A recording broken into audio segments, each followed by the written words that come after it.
ওয়া আহিব্বুনি লিহুব্বিল্লাহ, আল্লাহ বললে আমাকে ভালোবাসো এবং আল্লাহ আমাকে ভালোবাসো।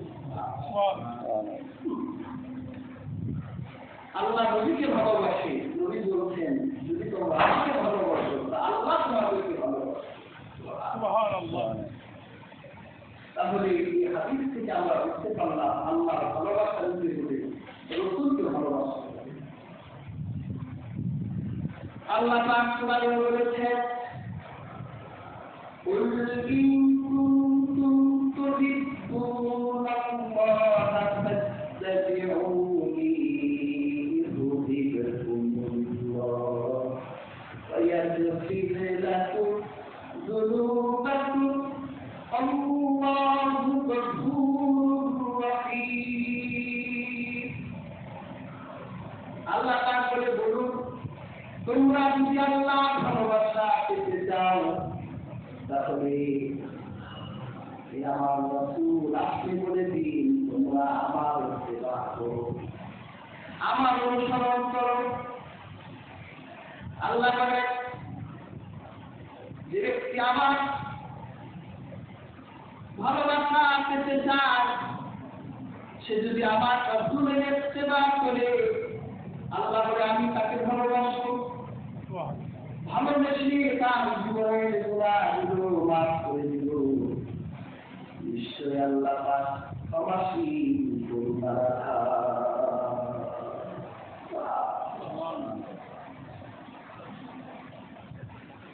আল্লাহর ভালোবাসা পেতে হলে রাসূলুল্লাহর ইত্তেবা।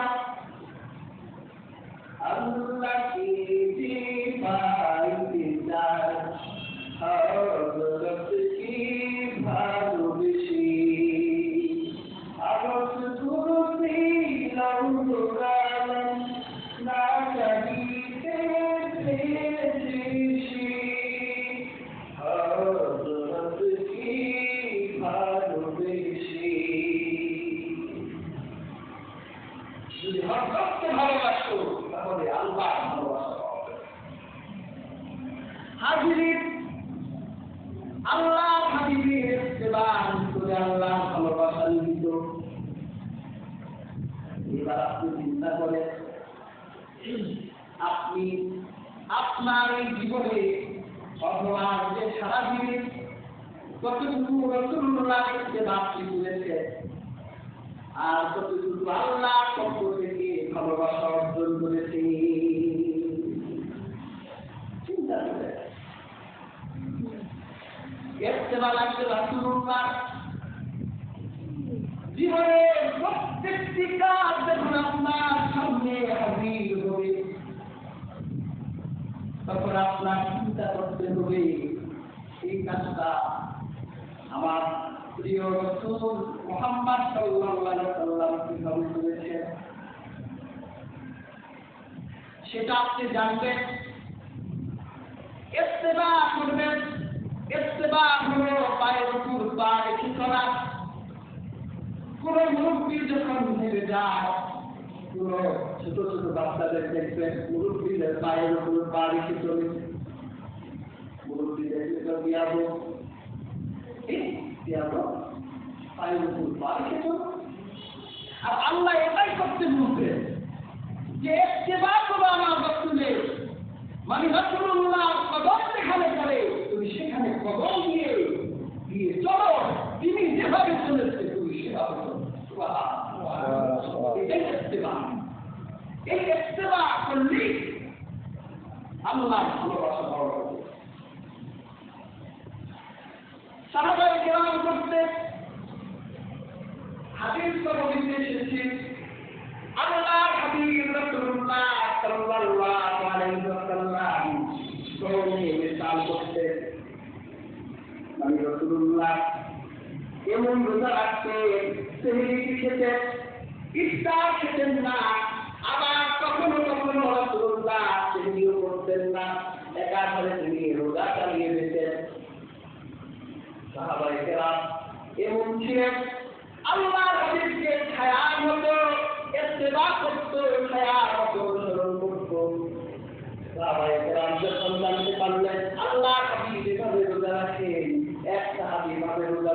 করবে। কয়েকদিন এইভাবে রোজা রেখে সাহাবী অজ্ঞান হয়ে গেলেন একেবারে দিনের বেলা। সবাই কথা ধরি,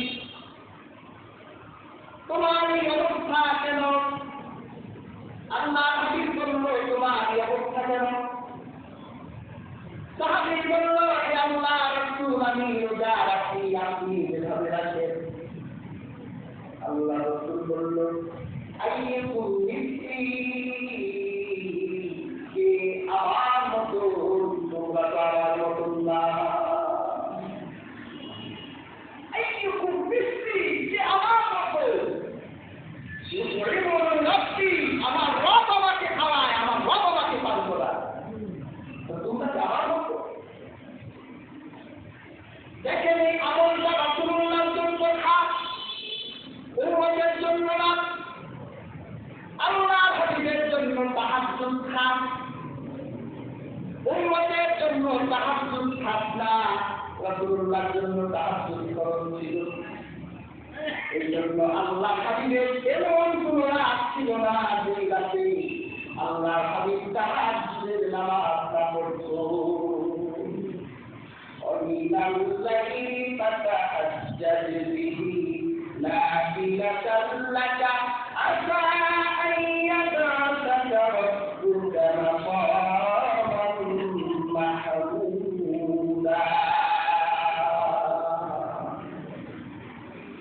আল্লাহ বলতে হাবিব আপনি উঠে যান, তখন ছেলে তাহাজ্জুদ করেন। আশা করা যায় আপনার এই তাহাজ্জুদ আপনাকে মাতায়ে মাহমুদ দান করবে। সুবহানাল্লাহ। হাবিব কিন্তু সাহাবারা খায়াল মতো ইস্তেমা করত। আল্লাহ হাবিব নামাজে দাঁড়িয়ে গেলেন, হঠাৎ করে রাসূলুল্লাহ নামাজে তার জুতা খুলে ফেললেন। আরবের মানুষরা চামড়া জুতা পরত। সাহাবায়ে কেরাম নামাজের ভিতরে রাসূলুল্লাহকে জুতা খুলতে দেখে তাদের জুতাগুলো নামাজে খুলে ফেলল। আমি একদিন ধরে আসলে নামাজ পড়ছি, নামাজে আমি পাটা একটু নামালাম, আর আসলে সবাই পা নামালে কেমন দেখা যায়? ভালো দেখা যায়? সবাই যখন জুতা খুলে ফেলল, আল্লাহ হাবিব নামাজের পরে সাহাবীদেরকে জিজ্ঞেস করলেন, জুতা খুললে কেন তোমরা? তারা বলল, হে আল্লাহ রাসূল, আপনি নামাজে জুতা খুলে ফেলেছেন, আমরা তো আপনাকে ছায়ার মতো অনুসরণ করি, আপনি জুতা খুলেছেন, আমাদের বিনা প্রশ্নে বিনা বাক্যে আমরা জুতা খুলে ফেলেছি। আল্লাহ হাবিব বলল, আমার জুতার ময়লা ছিল, নামাজে জিবরিল এসেছে, আমাকে জানিয়ে দিয়েছে হুজুর জুতাটা খুলে ফেলেন, আপনার জুতায় ময়লা লেগেছে। তোমাদের জুতায় তো ময়লা লাগে নাই।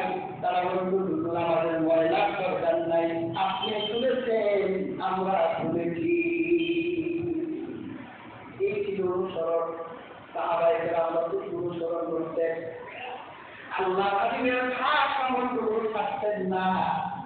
আর আমরা আল্লাহর হাবিবকে যতটুকু ইত্তেবা করি, তার থেকে শয়তানকে আরো বেশি ইত্তেবা করি। হিসাব করে শয়তানের ইত্তেবা অনুসরণে আমরা একটু বেশি করি। অথচ আল্লাহ কোরআনে বলছে, লা তাত্তাবিউ খুতুওয়াতিশ শাইতান ইন্নাহু লাকুম আদুউম মুবিন। তোমরা শয়তানের পদাঙ্ক অনুসরণ করো না, নিশ্চয়ই শয়তান তোমাদের প্রধান।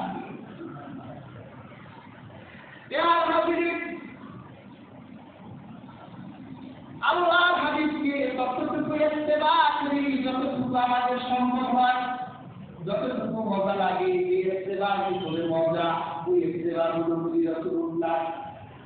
আর যে ইত্তেবা আমাদের মন মস্তিষ্কে খাটে না, ওই ইত্তেবা করি শয়তানের। এই জন্যই আমাদের থাকে আল্লাহ পাক আকাশ থেকে রহমতের দরজা আমাদের জন্য খুলে না। আমাদের ভাগ্য আল্লাহ বন্ধ করে রেখেছে। কতবার হৃদয়ে লালন করি শয়তানের, আর মিষ্টি খাওয়ার সময় ইত্তেবা করবে রাসূলুল্লাহ। এই রকম ইত্তেবা দিয়ে আল্লাহ ভালোবাসা অর্জন করা সম্ভব। কাজী হাজুরি আমরা তো আল্লাহর ভালোবাসা পেতে চাই, আল্লাহর ভালোবাসার মমতা। এই জন্য আমরা আল্লাহর ভালোবাসা পাওয়া কোরআন থেকে দলিল পেলাম। আল্লাহর ভালোবাসা অর্জনের 1 নাম্বার পথ হল রাসূলুল্লাহ ইত্তেবা, রাসূলুল্লাহ অনুসরণ। রাসূলুল্লাহ অনুসরণ করলে আল্লাহর ভালোবাসা পাওয়া যায়। সুবহানাল্লাহ। এরপর আল্লাহ পাক কোরআনে বলেন, কাআইয়িন মিন নাবিয়্যিন قاتل معه ربيون كثير فما وهنوا لما أصابهم في سبيل الله وما ضعفوا وما استكانوا والله يحب الصابرين। আল্লাহ পাক বলেন, তোমাদের পূর্বে বহু নবী ছিলেন যাদের সাথী সঙ্গীরা অনুগতি হয়ে জিহাদ করেছে। জিহাদে কিছু কষ্ট হয়েছে তাদের, কিন্তু তারা হেরে যায় নাই, ক্লান্ত হয় নাই, চলে যায় নাই। আর যারা ধৈর্য ধারণ করে আল্লাহ রাব্বুল আলামিন ধৈর্যশীলদের ভালোবাসি।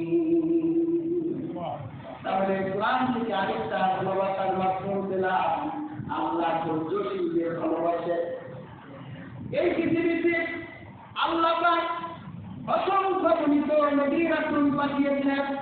আর নবী রাসূলরা যখন জিহাদে যেতেন, জিহাদের যোদ্ধারা যুদ্ধের মাঠে যখন যেত, তাদের কষ্ট হতো যুদ্ধ করতে, কিন্তু কষ্ট পাওয়ার পরেও ক্লান্ত হতো না, দমে যেত না, হেরেও যেত না, ধৈর্য ধারণ করে যুদ্ধ করত। আল্লাহ পাক বলে, যারা ধৈর্য ধরে যুদ্ধ করত, আমি আল্লাহ রাব্বুল আলামিন সেই ধৈর্যশীল যোদ্ধাদেরকে ভালোবাসি। কাজে হাজির প্রত্যেকটি মানুষের জীবনে ধৈর্যের পরীক্ষা আসবে। وَلَنَبْلُوَنَّكُمْ بِشَيْءٍ مِّنَ الْخَوْفِ وَالْجُوعِ وَنَقْصٍ مِّنَ الْأَمْوَالِ وَالْأَنفُسِ وَالثَّمَرَاتِ وَبَشِّرِ الصَّابِرِينَ। আল্লাহ রাব্বুল আলামিন বলেন, আমি তোমাদেরকে পরীক্ষা করব ভয় দিয়ে। আমি আল্লাহ তোমাদের পরীক্ষা দিব, ক্ষুধা দিয়ে, ক্ষুধার যন্ত্রণা দিব, তোমাদের সম্পদ ধ্বংস করে দিব, শস্য ধ্বংস করে দিব, সন্তানগুলোকে বাবার জীবিত থাকা অবস্থায় মৃত্যু দিয়ে নিয়ে যাব। তারপর আমি আল্লাহ দেখবো কি ধৈর্য ধরে আমি বলে দেন ওয়াবাশশিরি সাবিরিন। সন্তান দেয় যাদের চোখের সামনে সন্তান মারা যাবে, আর তারা বলবে আল্লাযীনা ইযা আসাবাতহুম মুসিবা ক্বালু ইন্না লিল্লাহি ওয়া ইন্না ইলাইহি রাজিউন। তারা শুধু এই দোয়াটি করে ধৈর্য ধারণ করবে, আপনি তাদেরকে আমার পক্ষ থেকে জান্নাতের সংবাদ দিবেন। সুবহানাল্লাহ। কাজে হাজির ধৈর্য ধারণ করলে আল্লাহ ভালোবাসা পাওয়া যায়। আল্লাহ হাবিবের ইত্তেবা করলে আল্লাহ ভালোবাসা পাওয়া যায়। আল্লাহ রাব্বুল আলামিন আরেকটি আয়াতে বলেন, ফাবিমা রাহমাতিন মিনাল্লাহি লিনতাহুম ওয়ালাউ কুনতা ফাদ্দান গলীযাল কলবি লানফাদ্দু মিন حولك فاعف عنهم واستغفر لهم وشاورهم في الأمر فإذا عزمت فتوكل على الله إن الله يحب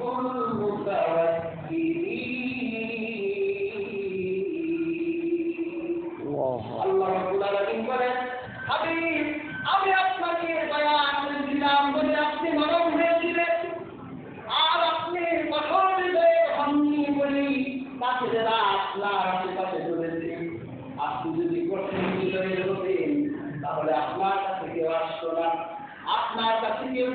যান, তাতে আপনি তাদের জন্য ক্ষমা প্রার্থনা করে আর আপনি যখন কোনো সিদ্ধান্ত নিবেন সকলে বসে সিদ্ধান্ত নিবেন আর যখন কোনো কাজ করবেন সেই কাজের জন্য আল্লাহর উপর তাওয়াক্কুল করবেন, নিশ্চয়ই আল্লাহ তাওয়াক্কুলকারীকে ভালোবাসে।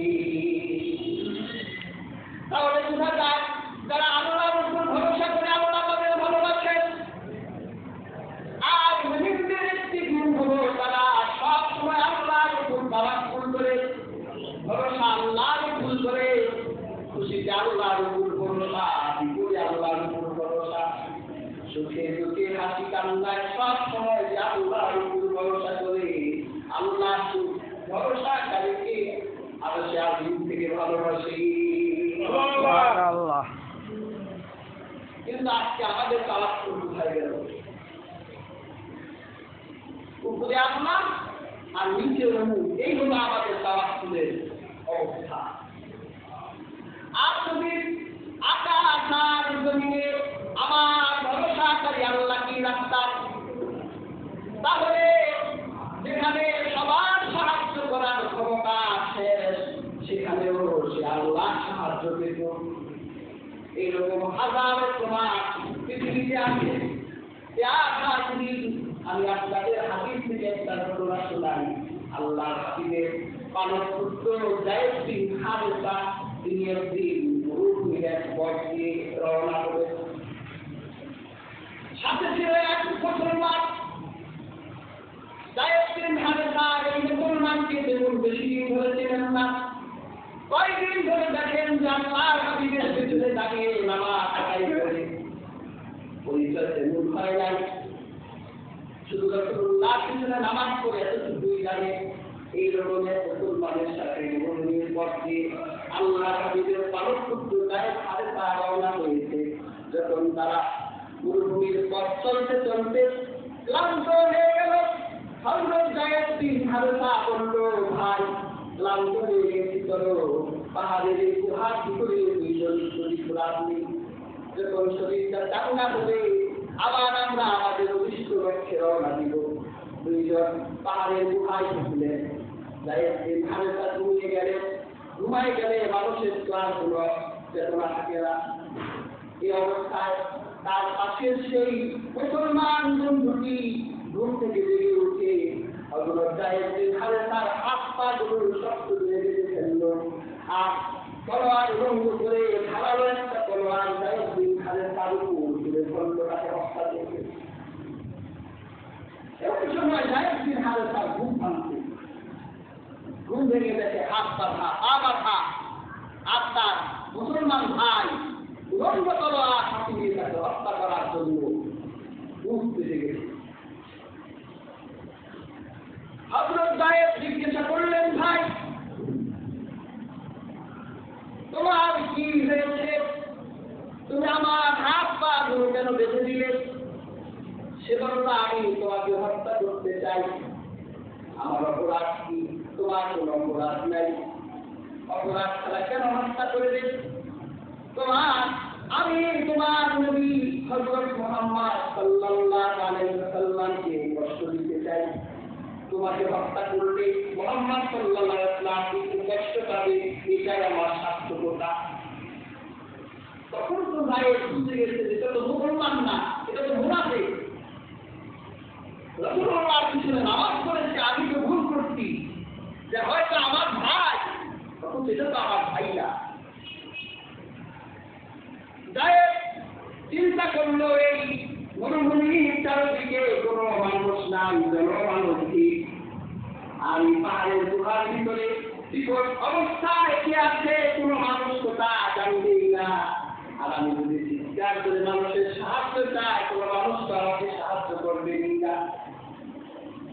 যায়েদ দেখলো যেখানে সাহায্যের সব দরজা বন্ধ, সেখানে একজনের সাহায্যের দরজা সবসময় খোলা থাকে। বলেন আল্লাহ।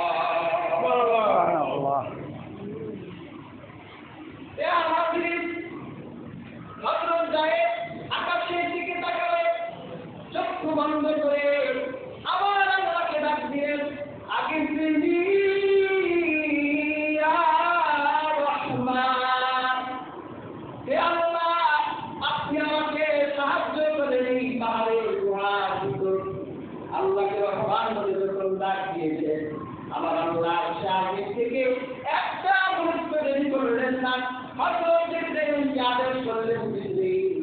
যাও। আমার জায়েদকে হত্যা করার জন্য মুনাফিক নামীরা তলোয়ার উঠিয়েছে, আমার জায়েদকে বাঁচাতে হবে। হযরত জিবরিল যখন আকাশ থেকে আওয়াজ দিলেন, ইয়া ফুলান মা থেমে যাও, মুনাফিকরা চিন্তা করলো পাহাড়ের বাইরে গিয়ে এলো, গুহার বাইরে গিয়ে তলোয়ার নিয়ে বাইরে এসেছেন, তো কেউ নাই। আবার চলে দিতে তলোয়ার চলে দিতে, আবার আওয়াজ আসছে, ইয়া ফুলান লা তাকতুলহু, কেউ জায়েদকে হত্যা করো না। আবার বাইরে এলো, কেউ নাই। দ্বিতীয়বারে দেখে পাহাড়ের গুহার বাইরে সবুজ পোশাক পরিহিত এক দলবে হাতে ভাঙ্গা তলোয়ার পাহাড়ের গুহার ভিতরে ঢুকে সেই মুনাফিকটাকে ধরে গর্দানটা আলাদা করে দিল। হযরত জায়েদের হাতের পায়ের বাঁধনগুলো তুলে দিল। হযরত জায়েদ বলল, ভাই তুমি কি আমার এই চরম বিপদের সময় আমাকে সাহায্য করলে? সে বলল, আমি কেউ নয়, আমার কোনো পরিচয় নাই, তার আগে তুমি বলো তুমি কি লালন করো যে তোমার আপন আল্লাহ আরশে পৌঁছে যায়। আমি যখনই বিপদে পড়ি আল্লাহর উপর তাওয়াক্কুল করি, ভরসা করি। আমি বিপদের সময় আমি আল্লাহকে রহমান নামে ডাকি।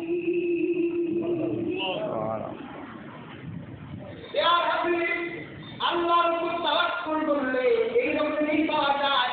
তাতেই হাজির আল্লাহর ভালোবাসা অর্জন করতে হলে তাওয়াক্কুল করতে হবে আল্লাহর উপর। আজকে আলোচিত আয়াত থেকে তিনটা আল্লাহর ভালোবাসার মাধ্যম পেলাম। একটা হলো রাসূলুল্লাহর ইত্তেবা করলে আল্লাহর ভালোবাসা পাওয়া যায়, আরেকটি হলো আল্লাহর উপর ভরসা করলে আল্লাহর ভালোবাসা পাওয়া যায়, আরেকটি হলো ধৈর্য ধারণ করলে আল্লাহর ভালোবাসা পাওয়া যায়। আল্লাহ পাক আরেকটি আয়াতে বলেন, বালা বালুকাও বিআহাদিহি ওয়াত্তাকা ইন্নাল্লাহা ইউহিব্বুল মুত্তাকিন। আর যারা ওয়াদা পূর্ণ করে আল্লাহর উপর তাকওয়া অবলম্বন করে আল্লাহ মুত্তাকিন হয়ে বসে। এই আয়াতে বোঝা যায় যারা ওয়াদা করে সেই ওয়াদা পূর্ণ করে আর আল্লাহর উপর তাকওয়া রাখে, আল্লাহকে ভয় করে, আল্লাহ তাদেরকে ভালোবাসে।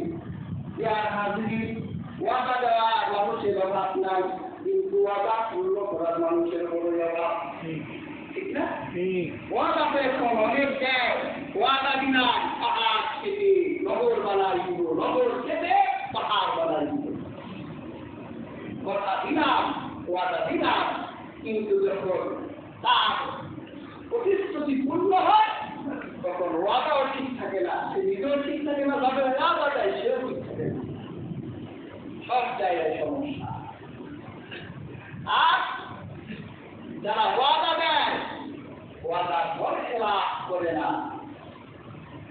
তাকওয়া রাখে, আল্লাহ তাদেরকে ভালোবাসে। সুবহানাল্লাহ। এরা এই কথা বলতে পারে না যে আমি এটা হলে আমি আপনাদের উপকার না করতে পারি, ক্ষতিও করবো না, এই কথা কিন্তু বলতে পারে। এটা সুন্দর একটা কথা, এই কথা বলে না। মিথ্যা প্রতিশ্রুতি দেয়, কিয়ামতের দিন আল্লাহ ইনসাফের আদালতে সেই মিথ্যা প্রতিশ্রুতির প্রত্যেকটি কথা জবাব করায়, বান্দায় গ্রহণ করা হয়। তাদের হাতে ছোট ওয়াদা থেকে বড় ওয়াদা পর্যন্ত সকল ওয়াদা আপনি দিলে আগে ভাবতেন যে ওয়াদা পূর্ণ করতে পারবেন কিনা, তারপর ওয়াদা দিবেন। আর সে ওয়াদা যদি আপনি পূর্ণ করেন আল্লাহকে ভয় করে, আরশের রব আল্লাহ আপনাকে ভালোবাসে। সুবহানাল্লাহ। এরপর আল্লাহ পাক আরেক আয়াতে বলেন, ইন্নাল্লাহা ইউহিব্বুত তাওয়াবিনা ওয়া ইউহিব্বুল মুতাতাহহিরিন।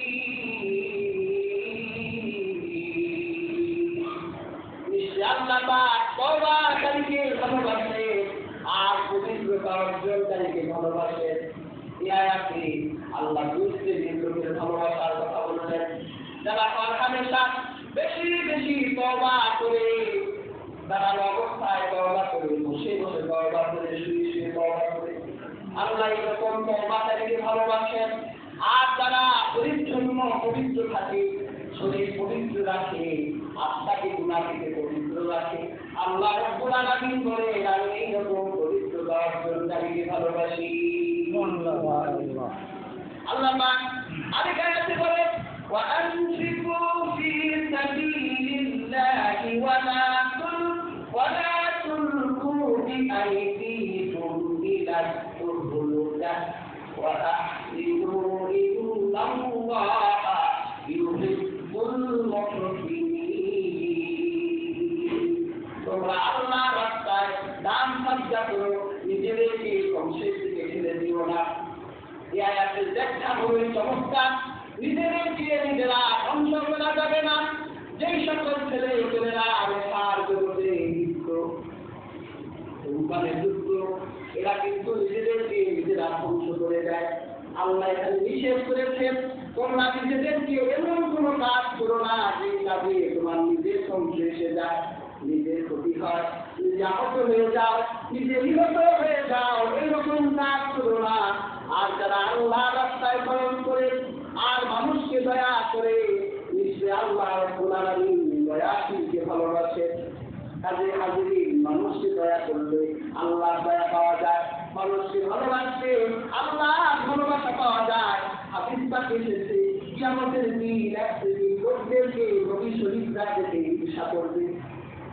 ঈর্ষা হলো আকারে আমরা যদি এই লোকের মতো হতাম, হাসরের ময়দানে নবীরা বলবে আরে এই লোকের মতো যদি হতাম, শহীদরা বলবে আরে এই লোকের মতোই যদি হতাম। আল্লাহ হাবিবকে জিজ্ঞেস করা হলো যে আল্লাহ রাসূল তারা কারা? আল্লাহ হাবিব বলল তারা হলো ওই সকল লোক যারা একজন আরেকজনকে আল্লাহর জন্য ভালোবাসত, মহব্বত করত, আল্লাহর জন্য একজন আরেকজনকে দয়া করত। আল্লাহ তাদেরকে এত মর্যাদা দান করল। আল্লাহ রাব্বুল আলামিন তাদের চেহারায় নূর দিবেন। ওয়া ইন্না আলা উজুহাহুম নূর, ওয়া ইন্না আলা উজুহাহুম নূর, তাদের চেহারায় নূর হবে, তাদের চারদিকে নূর হবে। দুনিয়ার সমস্ত মানুষ যে হাসরের ময়দানে ভয় বিহ্বল থাকবে, তাদের কোনো ভয় হবে না। সবাই চিন্তিত থাকবে, তাদের কোনো চিন্তা থাকবে না। আল্লাহ তাদেরকে হাসরের ময়দানে এই মর্যাদা দিবেন, তারা একমাত্র একজন আরেকজনকে আল্লাহর জন্য ভালোবাসত। হাদিসে এসেছে, মুসলিম শরীফের হাদিস, আবু হুরায়রা রাদিয়াল্লাহু তাআলা আনহু হাদিসের রাবী। এক ব্যক্তি তার গ্রামের এক ভাইকে দেখার জন্য বাসা থেকে বের হলেন। আল্লাহ রাব্বুল আলামিন একজন ফেরেশতা ওই রাস্তায় দাঁড় করায় রাখলেন। যখন ফেরেশতার সাথে আল্লাহর বান্দার দেখা হলো, ফেরেশতা জিজ্ঞেস করলো কোথায় যান? গ্রামে আমার এক ভাই, তাকে দেখতে যাই। তার সাথে আপনার কোনো লেনদেন আছে, তা আনতে যান নাকি? না, কোনো লেনদেন নাই, তা আনার জন্য যাই না।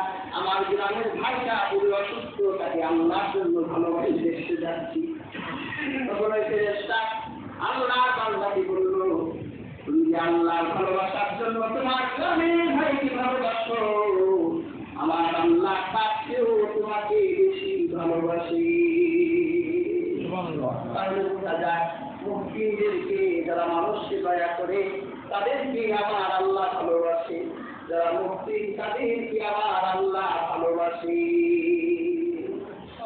এরপর সর্বশেষ আল্লাহ রাব্বুল আলামিন আরেকটা আয়াতে বলেন, আমার আল্লাহ রাব্বুল আলামিন বলেন, ইন্নাল্লাহা ইউহিব্বুল্লাযীনা ইউকাতিলুনা ফী সাবিলিহি সাফফা কাআন্নাহুম বুনয়ানুম মারসুস। আল্লাহ রাব্বুল আলামিন ওই সকল যোদ্ধাদেরকে ভালোবাসে যারা যুদ্ধের ময়দানে সারিবদ্ধভাবে দাঁড়িয়ে থাকে, মনে হয় যেন সীসা গলানো প্রাচীরের মতো দাঁড়িয়ে আছে। আল্লাহ যুদ্ধের ময়দানে সীসা খালা প্রাচীরের মতো দাঁড়ানো সারিবদ্ধ যোদ্ধাকে ভালোবাসি। এই জন্য ভালোবাসেন কারণ এই যোদ্ধারা যখন যুদ্ধ করার জন্য মাঠে চলে যায় যুদ্ধের ময়দানে, তখন তাদের বাড়িতে স্ত্রী থাকে, সন্তানেরা থাকে, ভালোবাসার মানুষ থাকে। দুনিয়ার সব ভালোবাসা দুনিয়ার প্রতি কবর দিয়ে যুদ্ধের ময়দানে এসে সীসা খানা প্রাচীরের মতো দাঁড়িয়ে থাকে, হয় শহীদ নয় গাজী, এই কনসেপ্ট নিয়ে দাঁড়িয়ে থাকে, আর হয়তো নিজেরা যুদ্ধের ময়দানে শহীদ হয়ে যায়। এই জন্য আল্লাহ পাক এই যোদ্ধাদেরকে ভালোবাসেন। হাদিস নবীতে এইরকম হাজারো প্রমাণ আল্লাহ রাসূলের সাহাবায়ে কেরাম দেখেছেন। মুতার যুদ্ধের দিকে তাকান, ওই যুদ্ধে আল্লাহ হাবিব মুতার যুদ্ধের 3 জন ব্যক্তিকে সেনাপতি বানিয়েছিলেন। একটা যুদ্ধে নেতৃত্ব তো একজনই দেয়, কিন্তু রাসূলুল্লাহ মুতার যুদ্ধে 3 জনকে নেতৃত্বের বোঝা তাদের হাতে চাপাই দিলেন। এর মধ্যে একজন ছিলেন জাফর। হযরত আলীর ভাই। আল্লাহ হাবিব বলল, জাফর তোমাকে নেতৃত্ব দেওয়া হলো। জাফরের পর নেতৃত্ব নেবে আব্দুল্লাহ বিন রাওয়াহা। আব্দুল্লাহ বিন রাওয়াহার পর জিহাদের নেতৃত্ব দিলে যায়েদ ইবনে হারেসা। যায়েদ বিন হারেসা বলল, হে আল্লাহ রাসূল, আমার কোনো পরিবার পরিজন নাই, আপনি আমার বাবা, আপনি আমার মা, আমার আর বাড়ি যাওয়ার দরকার নাই, আমি এখান থেকে প্রস্তুতি গ্রহণ করলাম। হযরত জাফর বাড়ি চলে গেলেন, গিয়ে স্ত্রীকে বলল, স্ত্রী এই যে দেখো তলোয়ার লঙ্ঘ করে ফেলেছি, যুদ্ধের ময়দানে যেতে হবে, যুদ্ধের মাঠে চলে যাই। স্ত্রী আসল আল্লাহর কাছে উঠেয়া আল্লাহর কাছে দোয়া করলেন, হে আল্লাহ, আমার স্বামীকে যেভাবে আমি অক্ষত অবস্থায় মোতার প্রান্তরে পাঠিয়ে দিচ্ছি, আমার স্বামীকে অক্ষত অবস্থায় আমার বাড়ি ফিরাই দিও। তখন হযরত জাফর তার তলোয়ারের উল্টা অংশ দিয়ে স্ত্রীর শরীরে আঘাত দিলেন আর বললেন, স্ত্রী উল্টা দোয়া করো না, আল্লাহ হাবিব আমার নাম 1 নম্বরে বলেছে, তবে আমি নিশ্চিত মোতার যুদ্ধে আমি শহীদ। সুবহানাল্লাহ। আর হাজির যখন রওনা হলেন, সন্তানগুলো কান্না করছে, বাবা বাবা বলে, একটা বারের জন্য পিছনে তাকালেন না। যুদ্ধের ময়দানে গিয়ে সীসা খানা প্রাচীরের মতো জিহাদের ময়দানে দাঁড়িয়ে গেলেন। বিষাক্ত তীরের আঘাতে হযরত জাফর ছিন্ন বিচ্ছিন্ন হয়ে গেলেন। হাদিসের কিতাবে এসেছে, কিতাবুল বুখারীতে কিতাবুল মাগাজিতে হাদিসটা এসেছে, যখন হযরত জাফরকে শহীদ করা হয়েছিল, তার হাতটা এক টুকরা হয়ে গেল, একদিকে তার হাত, তার আরেকটা হাত আরেক টুকরা হয়ে গেল, পা টুকরা হয়ে গেল। তার হাতেই ছিল জিহাদের ময়দানে যুদ্ধের পতাকা। তিনি সেই শেষ মুহূর্তেও তার যুদ্ধের পতাকা নিজের দাঁত দিয়ে সামনে ধরে জিহাদের ময়দানে ইসলামের পতাকা আকাশে উঠাই রেখেছে। ওই রাতে আল্লাহ হাবিবের এক সাহাবী স্বপ্নে দেখলেন হযরত জাফর তিনি জান্নাতের পাখিদের সাথে জান্নাতের আকাশে উঠছেন। জিজ্ঞেস করলেন, জাফর আল্লাহ তোমার সঙ্গে কেমন ব্যবহার করলেন? হযরত জাফর বলল, আল্লাহ আমার সাথে উত্তম ব্যবহার করেছে, আল্লাহ আমাকে জান্নাতের পাখি বানাই দিয়েছে। আমার স্ত্রীদেরকে বলে দিও কোনো চিন্তা করতে না, আমি তাদের জন্য জান্নাতের অপেক্ষায় আছি। আর হাজিরিন, এই হলো আল্লাহ হাবিবের সাহাবীদের যুদ্ধের ময়দানে সীসা খালা প্রাচীরের মতো তাদের সারিবদ্ধ কাতা। আর আব্দুল্লাহ বিন রাওয়াহা তিনি কেবলই দিয়ে কিতাব কবুল করে রাসূলুল্লাহর মজলিসে এসে বসেছে, আর রাসূলুল্লাহ তখনই বলছে, তুমি 2 নম্বর সেনাপতি। কেবল কিতাব কবুল, স্ত্রীর সাথে দেখাও করে নাই, কিতাব কবুল করি রাসূলুল্লাহ ঘরে দরবারে এসে হাজির হলো, আর রাসূলুল্লাহ তাকে জিহাদের সেনাপতি বানাই দিলেন। তিনি যখন স্ত্রীর সাথে দেখা করার জন্য বাড়িতে এলেন, স্ত্রীকে বলল, আমি মুতার যুদ্ধে যাচ্ছি। স্ত্রী তার স্বামীকে একটা নজর দেখার জন্য অনুমতি চেয়েছিল, যাকে আমাকে অনুমতি দেয়, আপনি আমার ঘরে আসেন, একটা নজর আপনাকে দেখি। তখন আব্দুল্লাহ বিন রাওয়াহা বলেছিল, মা আমি তোমার ঘরে ঢুকে পড়লেই আমার হৃদয়ে তোমার মায়া ফিরে যাবে। রাসূলুল্লাহর মায়ার উপর যদি এই মায়া প্রভাব বিস্তার করে, তাহলে আমার দুনিয়া শেষ, আখিরাত শেষ।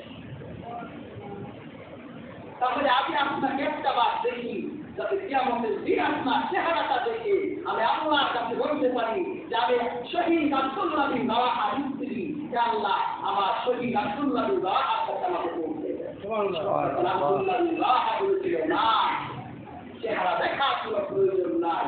যদি আল্লাহ রাজি খুশি অর্জন করতে পারি কিয়ামতের দিন চেহারা দেখা ছাড়াই আব্দুল্লাহ বিন রাওয়াহা দিকে আব্দুল্লাহ বিন রাওয়াহা আল্লাহ পৌঁছেছেন। সুবহানাল্লাহ। এই ছিল তাদের অবস্থা। সীসা খালা প্রাচীনের মতো জিহাদের ময়দানে কাতারে দাঁড়িয়ে যেতেন, হয় গাজী নয় শহীদ।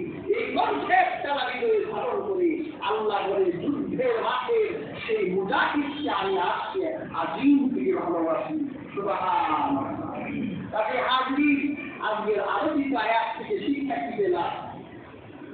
আলোচিত আয়াতের উদ্দেশ্য ছিল যে আল্লাহর ভালোবাসা পাওয়ার মাধ্যমগুলো কি।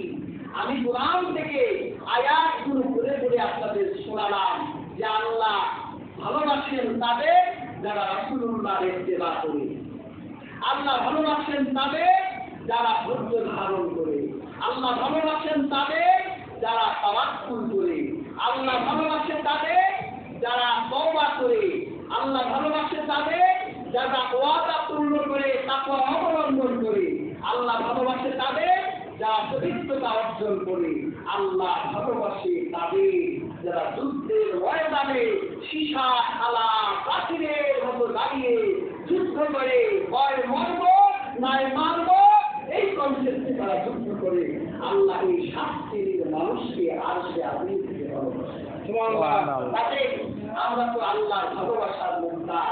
আমরা আল্লাহর ভালোবাসা চাই না? আমরা তো আল্লাহর ভালোবাসা চাই, কিন্তু আল্লাহর ভালোবাসা পাইতে হলে এই 7টা শ্রেণীর একটা শ্রেণীতে থাকতে হবে। এই জন্য আজকের আলোচিত আয়াতগুলো এই জন্য শোনালাম যাতে আমরা এই 7 শ্রেণীর যে কোনো এক শ্রেণীর অন্তর্ভুক্ত হয়ে আল্লাহর ভালোবাসা অর্জন করতে পারি। আল্লাহ সুবহানাহু ওয়া তাআলা আমাদের প্রত্যেককে সেই শক্তি ও সমস্ত হিম্মত দান করুন।